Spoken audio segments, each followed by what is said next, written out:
మీ ఇల్లు కూలిపోయిందంటే ప్రభుత్వ పక్షాన వచ్చినాం. గౌరవ ముఖ్యమంత్రి రేవంత్ రెడ్డి గారు ఎక్కడ ఇబ్బంది అయినా మీరు వెళ్లాలంటే నేను, కలెక్టర్ గారు, ఎస్పీ గారు, ఆర్డీఓ గారు, ఎంఆర్ఓ గారు అందరం కలిసి నేను మొత్తం ఎక్కడెక్కడ ఇబ్బందులు తిరిగినప్పుడు నీ దగ్గర ఇల్లు కూలిపోయిందంటే వచ్చినాం. నీ బాధతో ఏదో చెప్పినవో నీకు ఇందిరం ఇల్లు కూడా ఇస్తానా.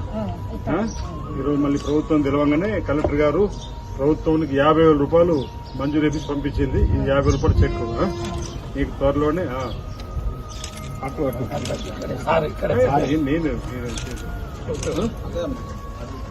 అది బ్యాంకులో వేసుకొని నీ అవసరాలకు ఉపయోగించుకో. తాత్కాలికంగా ఇంటి నిర్మాణానికి వాడుకో. నీకు 6 లక్షల రూపాయలు